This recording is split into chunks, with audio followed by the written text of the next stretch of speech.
Hello, hi everyone. Hope you are keeping well. This is Vishal Masi and welcome back to my channel Economic Sites.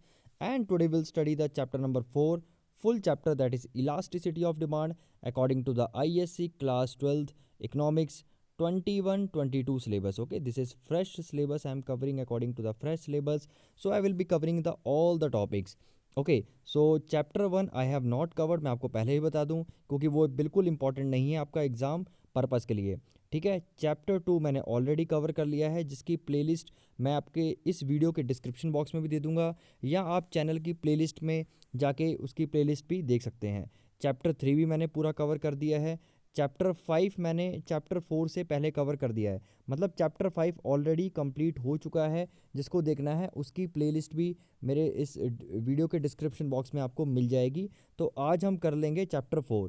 तो इस video के बाद basically हम chapter 5 totally, हमारे जो total chapter 5 हैं वो कंप्लीट हो जाएंगे। ठीक है, so this video is going to be very beneficial. I will be going to discuss all the important questions and how the answers to be framed. So यहाँ पे हम with explanation her cheese discuss करेंगे, basically पूरा chapter, हर चीज़ board के लिए, और उसको कैसे बेसिकली आप समझेंगे, कैसे क्वेश्चंस आएंगे। So everything we are going to understand in this particular chapter, in this particular video. So the chapter name is elasticity of demand. ठीक है, आपको जैसे पता है कि इसमें इंट्रोडक्शन में देखिए क्या लिखा है कि एस यू हैव एक्सप्लेन्ड, कि आपने को जैसे आपने पढ़ा है कि लॉ ऑफ डिमांड का क्या मतलब होता है कि जब मान लीजिए प्राइस बढ़ जाता है तो क्वांटिटी डिमांड कम हो जाती है ना, और जब प्राइस कम हो जाता है तो क्वांटिटी डिमांड बढ़ जाती है। इसमें आपको डायरेक्शन पता लग जा रहा है ना। लॉ ऑफ डिमांड आपको डायरेक्शन बता देता है कि भैया जब प्राइस बढ़ेगा तो क्वांटिटी डिमांड क्या हो जाएगी, फॉल हो जाएगी, और जब प्राइस कम हो जाएगा तो क्वांटिटी डिमांड राइज हो जाएगी, मतलब किसी भी कमोडिटी का जो डिमांड है वो बढ़ जाएगी। ठीक है, इसने डायरेक्शन तो बता दिया, लेकिन ये कितने मैग्नीट्यूड से चेंज हो रहा है, कितने क्वांटिटेटिव टर्म्स में चेंज हो रहा है, क्या उसने ये चीज़ शो की, नहीं की।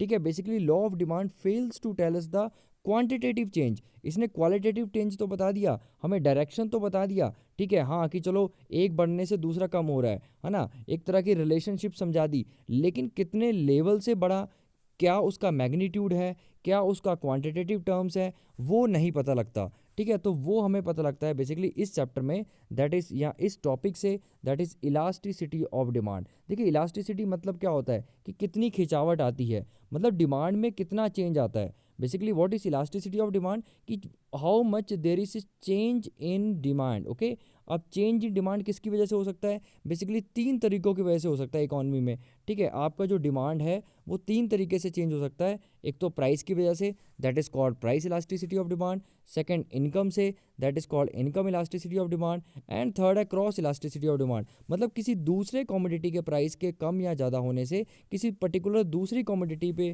की डिमांड पे असर पड़ता है। जैसे आपका टी कॉफ़ी हो गया है ना, मान लीजिए प्राइस ऑफ द टी अगर कम हो जाता है या प्राइस ऑफ द टी बढ़ जाता है तो आपका क्या है, कॉफ़ी आप ज़्यादा कंज्यूम करने लग जाते हो। सब्स्टिट्यूट गुड्स होते हैं, सब्स्टिट्यूट और कॉम्प्लीमेंट्री गुड्स आपके इसमें आ जाएंगे, है ना। इनकम कैसे इफेक्ट करती है क्वांटिटी डिमांड में, वो भी हम इसमें, इसकी मैग्नीट्यूड इसमें पढ़ लेंगे हम। Okay, in the income elasticity of demand, और प्राइस के चेंज होने से क्वांटिटी डिमांड में कितने मैग्नीट्यूड से चेंज आता है, तो बेसिकली वो सब हम चीज़ें इसमें कवर कर लेंगे। तो आपको पता होना चाहिए कि इलास्टिसिटी क्या होता है। बेसिकली इलास्टिसिटी मतलब होता है कितना चेंज आया आपका, कितना चेंज आया आपका बेसिकली डिमांड में। ओके, अब डिमांड में चेंज इकोनॉमी में 3 तरीकों की वजह से आ सकता है। डिमांड क्या होती है, किसी भी चीज़ को खरीदने की हमारी जो चाहत है, हमारी जो इच्छा है, ठीक है, और हमारे पास पैसे भी हैं उसे खरीदने के लिए, तो उसको चेंज करने के 3 पावर्स हैं या 3 तरीके से चेंज हो सकती है। एक तो प्राइस की वजह से, ठीक है, तो अगर उसका मैग्नीट्यूड फाइंड करेंगे that will be price elasticity of demand. एक इनकम की वजह से भी हमारी डिमांड चेंज हो सकती है, तब उसका जब हम उसे क्वांटिटेटिव टर्म्स में फाइंड करेंगे देन इट विल बी ना इनकम इलास्टिसिटी ऑफ डिमांड। और एक थर्ड है आपकी क्रॉस इलास्टिसिटी ऑफ डिमांड, कि किसी दूसरे की वजह से किसी दूसरे कमोडिटी में कितनी डिमांड आपकी बदल जाती है, मतलब किसी एक कमोडिटी के प्राइस जब चेंज होता है तो उसका फ़र्क दूसरे गुड की कमोडिटी की क्वांटिटी डिमांड में कितना फ़र्क पड़ता है, that is basically the cross elasticity of demand. उसका मैग्नीट्यूड क्या होता है, cross elasticity of demand. So I hope मैंने यहाँ तक अच्छे से आपको क्लियर कर दिया होगा। Up to here everything is clear. ठीक है, अगले आते हैं हम, सबसे पहला टॉपिक है that is first topic that is price elasticity of demand. तो ऊपर जो 3 चैप्टर है बेसिकली ये पूरा चैप्टर इसी 3 टॉपिक से कवर हो रखा है, जिसमें सबसे इंपॉर्टेंट टॉपिक है आपका that is price elasticity of demand. देखिए प्राइस इलास्टिसिटी ऑफ डिमांड का क्या मतलब है कि कितना चेंज आपका क्वांटिटी डिमांड में आता है due to the change in price. तो यही सिंपल सी इसकी डेफिनेशन आपको ध्यान रखिएगा। ठीक है, सो बेसिकली पहले आपकी इलास्टिसिटी ऑफ डिमांड को आप ध्यान रखिएगा। ठीक है, कि इलास्टिसिटी ऑफ डिमांड क्या होता है। इलास्टिसिटी ऑफ डिमांड 3 तरह के होते हैं, प्राइस, इनकम और क्रॉस। तो सबसे पहले तो आपको ये पता होना चाहिए इलास्टिसिटी ऑफ डिमांड क्या होता है। So in general elasticity of demand refers to the degree of responsiveness of the quantity demanded, means कि कितना मैग्नीट्यूड से क्वांटिटी डिमांड चेंज होता है with change to any of the determinant. ठीक है, कोई भी डिटर्मिनेंट, यहाँ डिटर्मिनेंट सिर्फ 3 ही है आपके, एक प्राइस, एक आपकी इनकम और एक आपकी क्रॉस इलास्टिसिटी। तो बेसिकली कितना चेंज आपके किसी भी कॉमोडिटी के क्वांटिटी डिमांड में आता है due to the change in price. ठीक है, तो due to the change in the price होगा तो आपका क्या हो जाएगा, प्राइस इलास्टिसिटी। अगर due to the change in income होगा यहाँ पे तो वो कहीं इनकम इलास्टिसिटी हो जाएगी। और due to the change of the basically price of the other commodity जब हो जाएगा तो क्रॉस इलास्टिसिटी हो जाएगी। तो एक एक करके अच्छे से पढ़ लेते हैं, आपको बहुत अच्छे से समझ में आ जाएगा। तो first is that is a price elasticity of demand. अब ये जो क्वेश्चन है आपका 2 मार्क्स के लिए बहुत इंपॉर्टेंट है for the definition purpose. So definition is price elasticity of demand may be defined as a degree of the responsiveness of the quantity demanded of a commodity in response to the change in price। तो basically price elasticity of demand क्या होता है कि कितना आपका change है quantity demand में आता है, क्या रिस्पॉन्स रहता है क्वांटिटी डिमांड का with change with of the commodity in response to the change in the price. मतलब प्राइस की चेंज होने की वजह से कितना चेंज आपका क्वांटिटी डिमांड में आता है, क्या रिस्पॉन्स रहता है जब प्राइस चेंज होता है उस कमोडिटी का, तो उस पर्टिकुलर कमोडिटी के क्वांटिटी डिमांड में क्या रिस्पॉन्स रहता है, उसकी मैग्नीट्यूड को बेसिकली उसकी आपके एक तरह के मेजरमेंट को हम क्या कहते हैं, price elasticity of demand. I hope I am very very clear till here. तो इसका एक फॉर्मूला होता है। तो अगर 3 मार्क्स का कभी आता है कि explain the price elasticity of demand, तो एक तो आप इसकी डेफिनेशन लिख दीजिएगा, उसके नीचे आप ये फॉर्मूला जरूर लिख दीजिएगा। You will definitely get full 3 out of 3 और फुल मार्क्स। ठीक है, अब दूसरी बात ध्यान रखिएगा, इसको रटने का एक और तरीका बताता हूँ। सिंपल जो आपको डेफिनेशन है आप इसको याद रख लीजिए। तो बेसिकली ईपी क्या है आपका, price elasticity. Okay, price elasticity या इलास्टिसिटी ऑफ प्राइस। तो बेसिकली क्या, देखिए इसका फॉर्मूला होता है percentage change in quantity demand. Okay, percentage change in quantity demand जो कि ऊपर लिखा है, और नीचे है आपका परसेंटेज चेंज इन प्राइस। ठीक है, percentage change in price. Basically ये दोनों चीज़ें मैंने यहाँ पे लिखी हैं। दैट इज़ फर्स्ट इज ऊपर क्या आएगा न्यूमरेटर में, that is percentage change in the quantity demand, कि जो क्वांटिटी डिमांड में जो परसेंटेज चेंज है जब उसको आप प्राइस के परसेंटेज से डिवाइड कर देते हैं तो आपकी क्या आ जाती है, इलास्टिसिटी ऑफ प्राइस, या प्राइस इलास्टिसिटी ऑफ डिमांड, या elasticity of price, whatever you can call. So ये आपकी निकल के आ जाती है। तो अगर आपको कभी डेफिनेशन याद भी नहीं रहेगी तो अगर ये फॉर्मूला भी याद रहेगा तो आप सिंपल लिख सकते हो, this is a ratio of percentage change in quantity demanded over the percentage change in price. तो I hope I am very very clear. तो इस फॉर्मूले से आप पूरी डेफिनेशन को भी डराइव कर सकते हैं। ठीक है, अब आगे आते हैं आप कैसे क्लासिफिकेशन करते हैं प्राइस इलास्टिसिटी का। ये 6 मार्क्स के लिए बहुत बहुत इंपॉर्टेंट है, और ये अलग अलग भी 2 मार्क्स के लिए या 3 मार्क्स के लिए बेसिकली पूछे जा सकते हैं। तो आपको क्लियर होना चाहिए विद द डायग्राम्स। तो सबसे पहले देखिए जो प्राइस इलास्टिसिटी होती है ना, इसके कुछ डिग्रीज होती हैं। ठीक है, तो जो पहली डिग्री है that is perfectly inelastic demand. देखिए इसमें क्या होता है कि when the quantity demand of a commodity does not respond to its changes price. मतलब जो आपका, देखिए ये फॉर्मूला याद रखिए आप, ये जितनी भी आप क्लासिफिकेशंस पढ़ेंगे ना, जितने भी क्लासिफिकेशंस पढ़ेंगे, डिग्री पढ़ेंगे, आप ये फॉर्मूला ध्यान रखिए। तो जब आपका इनइलास्टिक होगा, कहने का इनइलास्टिक का मतलब है कि आपकी क्वांटिटी डिमांड पे कोई चेंज नहीं आएगा। ठीक है, मतलब ऊपर कोई बिल्कुल भी चेंज नहीं है। ठीक है, और नीचे आपका बेसिकली क्या हो रहा है कि प्राइस आपका चेंज हो रहा है, मान लीजिए 10% से चेंज हुआ या 20% से चेंज हुआ, लेकिन ऊपर कुछ भी चेंज नहीं होगा।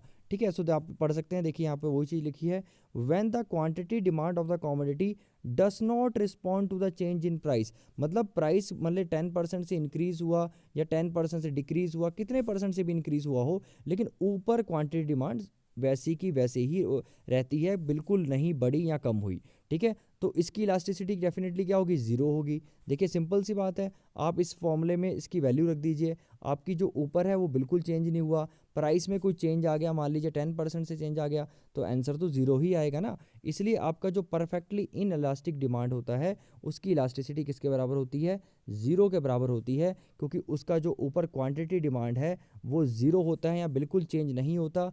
प्राइस में कोई भी चेंज आए, ठीक है, प्राइस में डेफिनेटली कोई ना कोई चेंज आएगा इसमें, अकॉर्डिंग टू दिस कंडीशन, ठीक है, प्राइस में आपका चेंज आएगा लेकिन ऊपर कोई भी चेंज नहीं आएगा।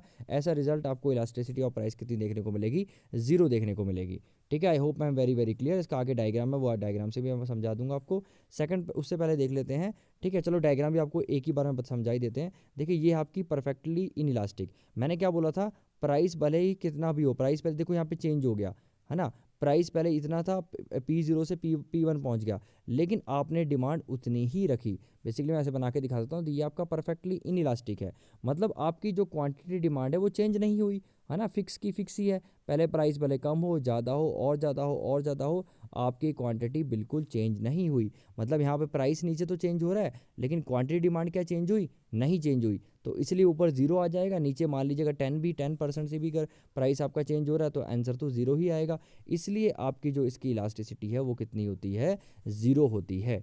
ठीक है, ओके। नेक्स्ट बिल्कुल उल्टा है इसका, परफेक्टली इलास्टिक में क्या होता है, आपका प्राइस चेंज नहीं होता, मतलब नीचे वाला चेंज नहीं होता, ऊपर वाला चेंज हो जाता है। मतलब प्राइस बिल्कुल चेंज नहीं हुआ लेकिन क्वांटिटी डिमांड में चेंज आ गया, मतलब प्राइस मान लीजिए कि बिल्कुल सेम टू सेम है, लेकिन किसी वजह से डिमांड बढ़ गई या कम हो गई, कुछ भी हो सकता है। तो आपका देखिए नीचे जो चेंज है बिल्कुल परसेंटेज चेंज वो जीरो है, ऊपर मान लो कि 10 क्वांटिटी से बढ़ गया है, कम हो गया, तो आपका आंसर इनफाइनाइट चले जाएगा। आपको पता है कि जब नीचे क्या होता है, ज़ीरो होता है, और ऊपर कोई न्यूमेरिकल होता है, तो अकॉर्डिंग टू द मैथ्स अगर नीचे जीरो होगा तो वो क्या हो जाएगा, इनडिटर्मिनेट फॉर्म हो जाती है। ओके, उसकी वैल्यू किसके बराबर आती है, इनफाइनाइट के बराबर होती है। तो बेसिकली आप इसमें पढ़ भी सकते हैं कि when the consumers are prepared to purchase all that, okay, all that all that at a particular price, है ना, पर्टिकुलर प्राइस मतलब प्राइस तो बिल्कुल चेंज ही नहीं हो रहा, okay, but nothing at all but slightly higher price. And कहने का मतलब है कि इसमें बेसिकली जो आपका प्राइस है वो बिल्कुल भी चेंज नहीं होगा, या बहुत स्मॉल चेंज इन प्राइस होगा, जिसे हम जीरो के बराबर ही मान लेते हैं। ठीक है, so you will simply write in this that in the perfectly inelastic demand, perfectly elastic demand, there will be the no change in the percentage change in the price, but the quantity demand will be changing, okay, even if there is a 0% or you can say no change, no percentage change in the price. So ऐसा result, इसकी जो elasticity होगी वो definitely कितनी होगी, infinite होगी। अब इसे डायग्राम से पढ़ लेते हैं। देखिए डायग्राम में प्राइस आपका सेम ही रहा है, मैंने बोला था ऑल टुगेदर आपका प्राइस सेम रहेगा, भले आप इतनी डिमांड करो या इतनी डिमांड करो या इतनी डिमांड करो, कितनी भी डिमांड करो, आपका जो प्राइस है दैट इज़ फिक्स।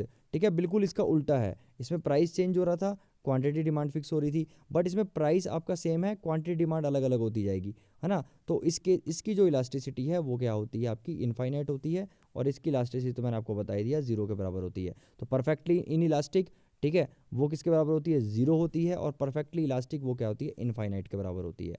ठीक है, ध्यान रखिएगा।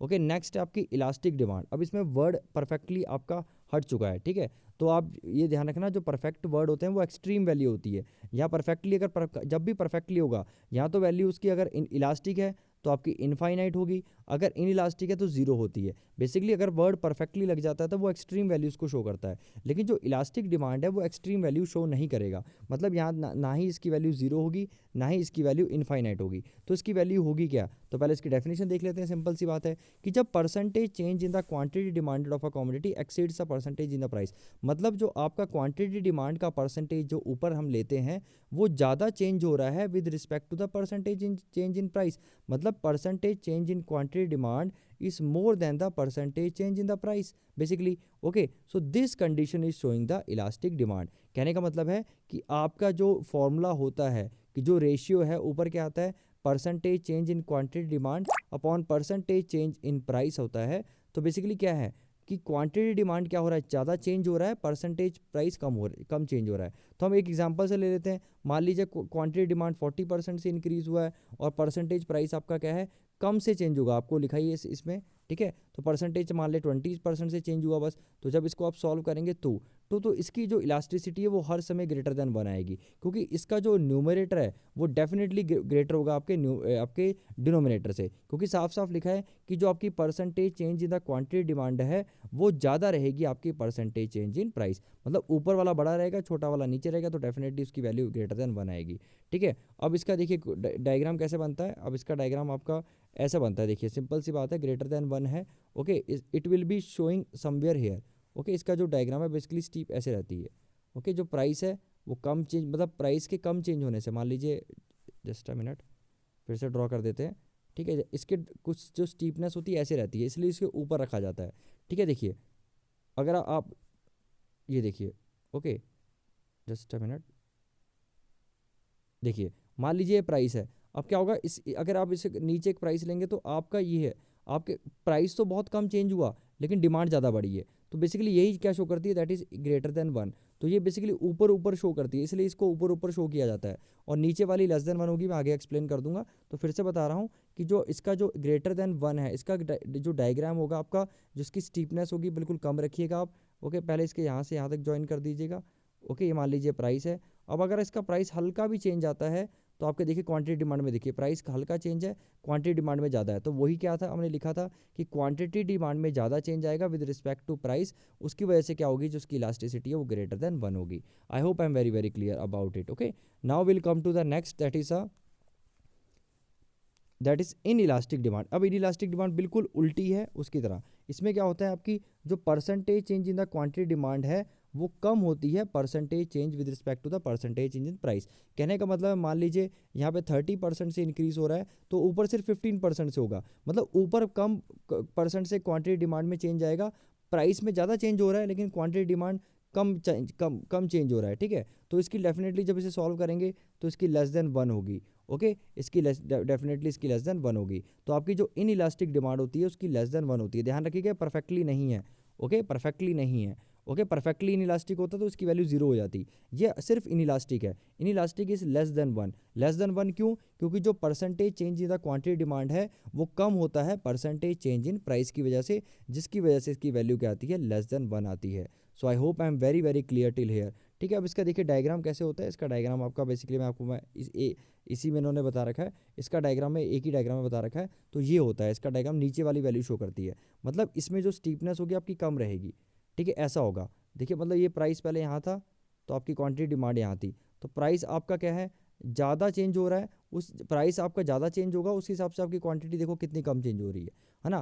प्राइस के ज़्यादा चेंज होने से क्वांटिटी डिमांड कम है, मतलब प्राइस ज़्यादा चेंज हो रहा है नीचे और क्वांटिटी डिमांड ऊपर कम चेंज हो रही है। तो मैंने आपको एग्जांपल से दिया, मान लो यहाँ 30% से चेंज आ रहा है, ऊपर सिर्फ 15% से आ रहा है, तो लेस देन 1। तो इसलिए इसको नीचे से डिनोट किया जाता है, क्योंकि इसकी स्टीपनेस क्या होती है, बहुत बहुत क्या होती है, ज़्यादा होती है। देखिए यहाँ पे स्टीपनेस इसकी बहुत ज़्यादा है।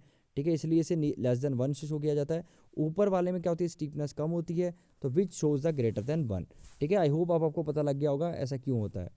चलिए ठीक है, अब लास्ट है that is a unitary elastic. Unitary elastic में क्या होता है कि जब आपका percentage change in price is equal to the percentage change in आपका basically percentage change in quantity demand is equal to the percentage in price.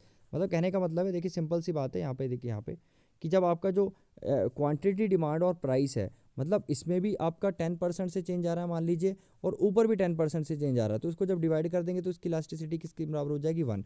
तो इसका डायग्राम आपका बिल्कुल ऐसे बनेगा। ओके, मतलब कि जितना चेंज इसमें आया उतना ही चेंज उसमें आया, मतलब जितना इसमें चेंज आएगा, मान लीजिए ये आपका एक्स से चेंज आया तो इसमें भी एक्स से चेंज आएगा आपका, तो जब दोनों को डिवाइड कर देंगे तो उसकी वैल्यू कितनी आएगी, 1 आएगी basically. Okay, so its slope will be या elasticity of price at the unitary elastic. Okay, so unitary elastic equal to 1 because quantity demand exactly changes at the same rate of the price. Okay, so this diagram, this schedule or this table is very very important to study. इसमें पूरा आपको अच्छे से explain कर दिया गया है। तो अगर आपका कभी आता है what are explain the degrees of the price elasticity of demand, तो आपका 6 मार्क्स में पूरे की आप पाँचों के पाँचों डिग्री आप लिख सकते हैं and you will get full out of full. और देखिए अगर पूरा डिग्रीज आता है तो आपको सारी ही मेंशन करनी है, कोई इसमें से मिस नहीं करनी है। ठीक है, चलिए अब आता है कि इसको मेजर कैसे किया जाता है। हमने ये पढ़ लिया कि चलो हाँ ये मैग्नीट्यूड शो करता है, हमें ये पता लग जाता है कि कितना चेंज आएगा।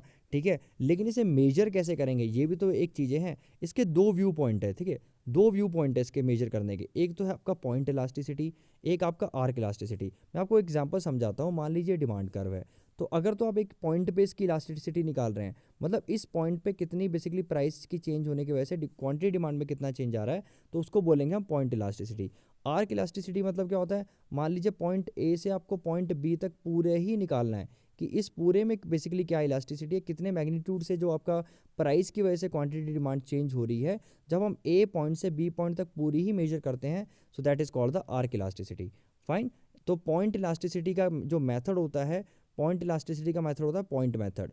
तो हम पॉइंट इलास्टिसिटी कैसे निकालते हैं, पॉइंट मेथड से निकालते हैं। और आपकी जो आर्क इलास्टिसिटी है, हम दो मेथड से निकालते हैं, एक है परसेंटेज मेथड और दूसरा है आपका टोटल एक्सपेंडिचर मेथड। तो आपको अब चीज़ें समझ में आ गई होंगी। जो पहले दो मेथड हैं वो आपके आर्क इलास्टिसिटी के हैं, और जो तीसरा मेथड है that is related to your point elasticity. मतलब आपका जो अगर आपको पॉइंट इलास्टिसिटी निकालनी है तो आप कौन सा मेथड यूज़ करेंगे, पॉइंट मेथड, या जिसे ज्योमेट्रिक मेथड भी बोला जाता है। और अगर आपको आर्क इलास्टिसिटी फाइंड करनी है तो either you will use the percentage method, जिसे प्रोपोर्शनल मेथड भी बोला जाता है, and you will use the total expenditure method. So first and second is related to your arc elasticity, and third is related to your point elasticity. So I hope I am very very clear till here. Okay, चलिए start करते हैं। हमारा जो पहला है that is, तो आप इसकी ये डेफिनेशन भी पढ़ सकते हैं, बहुत बहुत इंपॉर्टेंट है।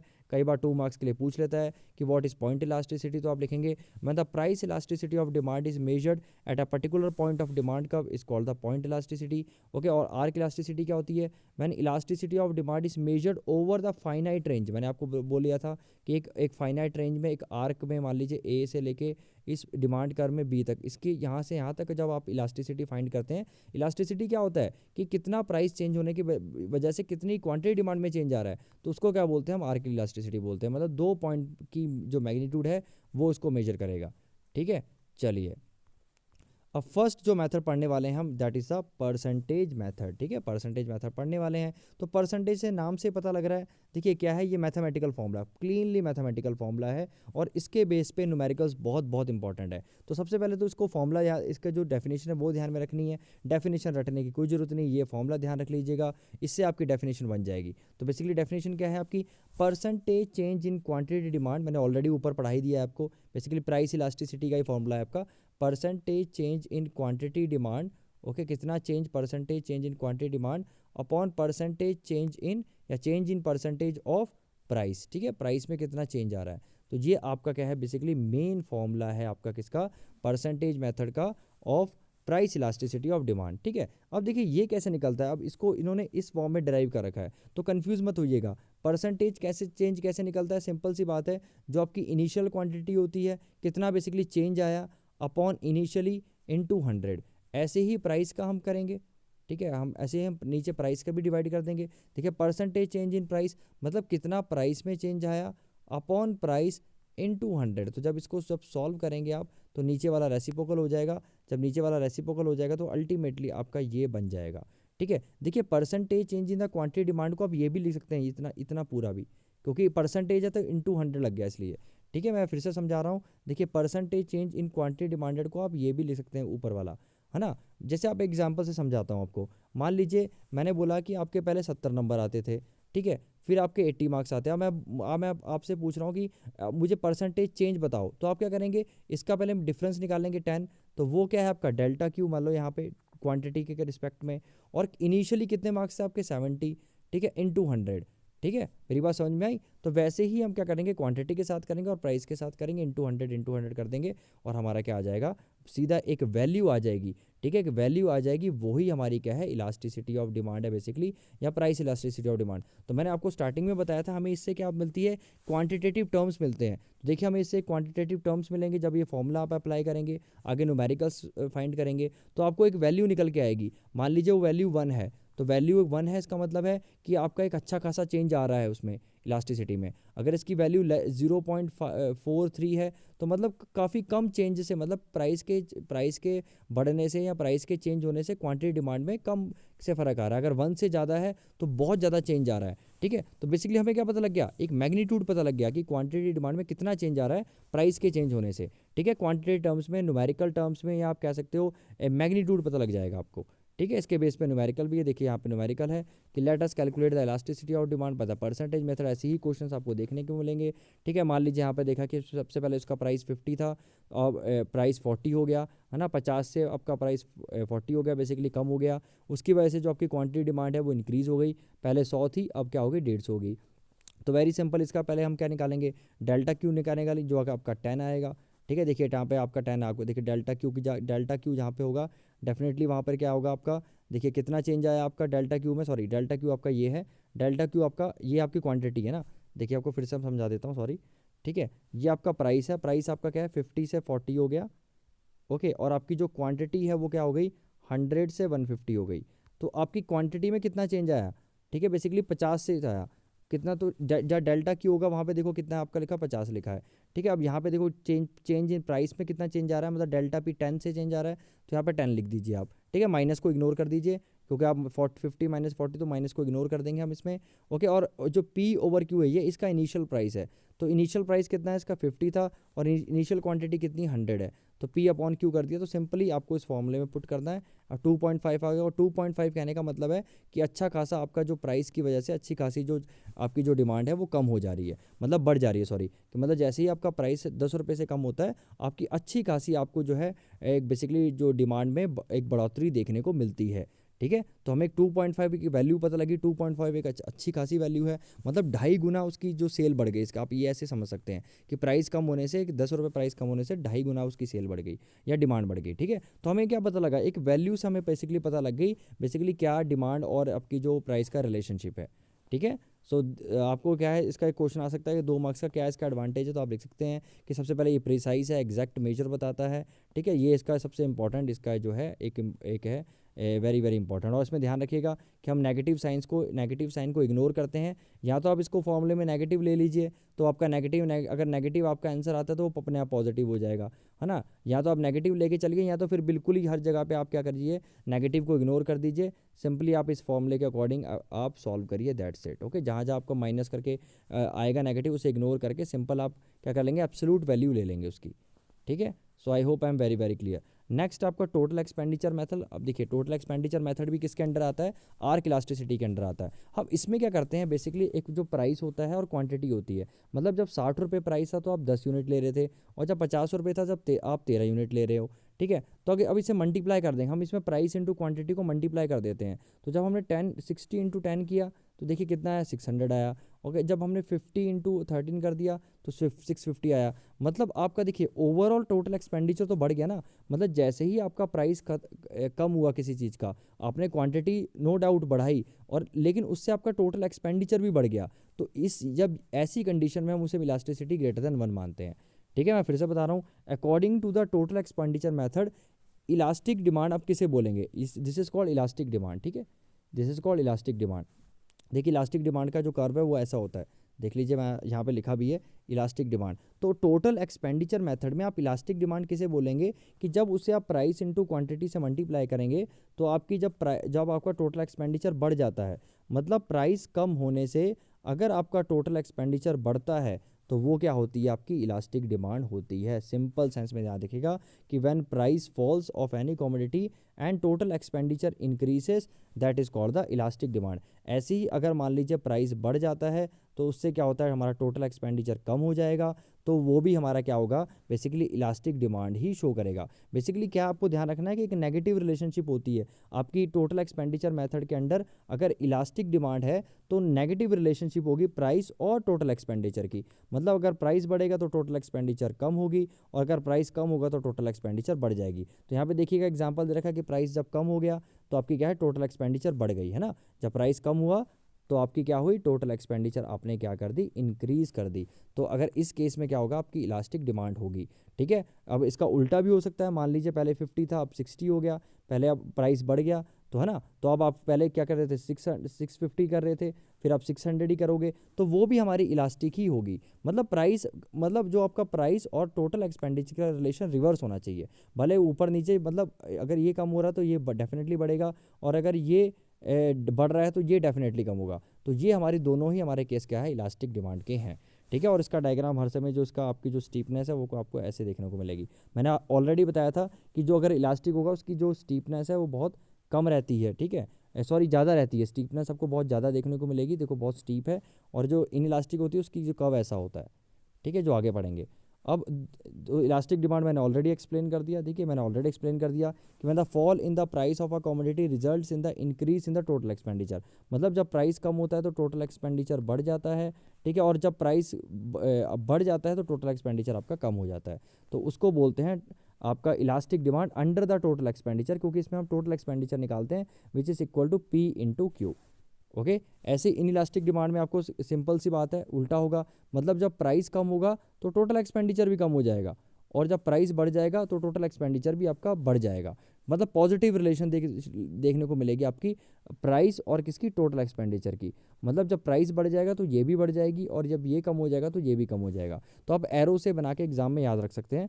सो वेरी वेरी इंपॉर्टेंट कि when the price of the commodity fall it reduces the total expenditure, मतलब जैसे प्राइस कम होता है तो हमारा टी टोटल एक्सपेंडिचर भी हमारा फॉल हो जाता है, और जैसे प्राइस बढ़ता है हमारा टोटल एक्सपेंडिचर भी बढ़ जाता है, ठीक है, इसको बोलते हैं हम इनलास्टिक डिमांड। जैसे एग्जांपल ले लेते हैं, मान लीजिए पहले आपका प्राइस 60 था तो आप 10 यूनिट्स ले रहे थे तो 600, फिर जैसे प्राइस कम हुआ आपने क्वांटिटी कम इंक्रीज़ की, सिर्फ एक ही इंक्रीज़ की, तो जब आप बिजनेस का टोटल एक्सपेंडिचर निकाला तो सिर्फ 550 आए, मतलब आपने कम प्राइस है फिर भी आप कम स्पेंड कर रहे हो, है ना, तो ये आपका शो होती है इन इलास्टिक डिमांड बेसिकली, ठीक है, inelastic demand according to the total expenditure method. और लास्ट है आपका दैट इज़ यूनिटरी इलास्टिक। तो unitary elastic very very simple कि बेसिकली जितना चेंज आपका क्या है आपका टोटल एक्सपेंडिचर में सेम ही रहेगा, total expenditure will remain the same. So we can see in this example, जैसे आप देख लीजिए, मान लीजिए पहले जब 60 रुपये था तो आप 10 यूनिट ले रहे थे, तो P इंटू क्यू किया कितना है 600। अब जब प्राइस आपका 50 हुआ तो आपने क्वांटिटी कितनी 12, तो इसको मल्टीप्लाई करोगे इसका भी 600, तो टोटल एक्सपेंडिचर देखो दोनों केसेस में सेम आ रहा है, तो इसकी EP आपकी क्या होगी इक्वल टू 1, ठीक है, और इसको बोलते हैं हम unitary elastic in the total expenditure. तो टोटल एक्सपेंडिचर में यूनिटरी इलास्टिक कब होगा कि जब आपका टोटल एक्सपेंडिचर दोनों केसेस में हमारा क्या होता है, प्राइस हमारा कम हो या ज़्यादा हो, हमारा टोटल एक्सपेंडिचर सेम रहता है, ठीक है, that is a unitary elastic. और इसकी वैल्यू कितनी किसके बराबर होती है, इसकी वैल्यू 1 के बराबर होती है, ध्यान रखिएगा।